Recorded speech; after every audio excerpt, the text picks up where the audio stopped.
तर असं काही नाही की मी पहिल्या प्रथमच इकडे एका चांगल्या कार्यक्रमासाठी आलो, पण आजचं विशेष म्हणजे माझ्या आयुष्यातला एक महत्त्वाचा भाग्याचा क्षण आहे, समाधानाचा क्षण आहे की आज जो आलो तो राज्याचा मुख्यमंत्री म्हणून या 100व्या वर्षाच्या कार्यक्रमाला मी उपस्थित राहू शकलो, हे सुद्धा माझं भाग्य आहे।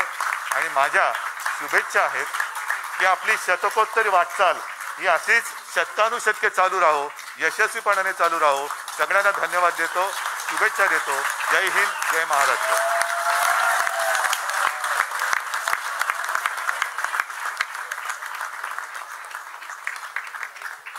खूप खूप धन्यवाद सर। आता आभार प्रदर्शनाचा कार्यक्रम होईल। झाले बहु होतील बहु परंतु या समहा, असा हा आजचा शतकपूर्ती सोहळा मोठ्या आनंदात आणि दिमाखात संपन्न झाला। हा सोहळा साजरा करण्यासाठी ज्यांनी ज्यांनी मदत केली त्यांचा नामनिर्देश करणं जरुरी आहे। यावरनं तुम्ही ओळखलंच असेल की आता आभार प्रदर्शनाचा कार्यक्रम आहे। मी माननीय संचालक वैद्यकीय शिक्षण आणि प्रमुख रुग्णालय तसंच आमचे अधिष्ठाता डॉक्टर रमेश भारमल यांना विनंती करते की त्यांनी हा आभार प्रदर्शनाचा कार्यक्रम करावा।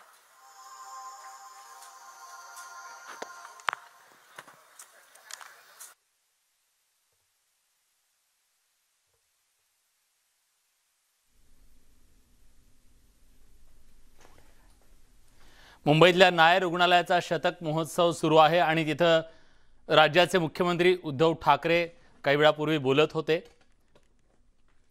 देव केवळ मंदिरांमध्ये नाही तर तो डॉक्टरांमध्ये सुद्धा आहे आणि कोरोनाच्या या संकट काळामध्ये डॉक्टरांनी खूप मोठं योगदान देत लाखो लोकांचे प्राण वाचवलेले आहेत, त्याच्याबद्दल सुद्धा त्यांनी कृतज्ञता व्यक्त केलेली आहे।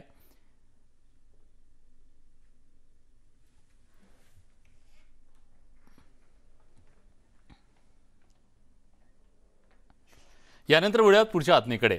विश्वासघातकांसोबत युती करणार नाही अशा शब्दात भाजपचे प्रदेशाध्यक्ष चंद्रकांत पाटील यांनी शिवसेनेवर थेट निशाणा साधलाय। आम्ही आमच्या इतर घटक पक्षांसोबत एकत्रित निवडणूक लढवू, पण विश्वासघातकांसोबत युती करणार नसल्याचं पाटलांनी स्पष्ट केलंय। ते जालन्यात बोलत होते। दरम्यान राज्यपालांकडे प्रलंबित असलेल्या 12 आमदारांची यादी आणि एकनाथ खडसे यांच्यावरची कारवाई या संदर्भात प्रश्न विचारला असता ईडी आणि राजभवनाचा नंबर देतो, तुम्ही कॉल करून विचारा, असा खोचक उत्तर चंद्रकांत पाटलांनी दिले।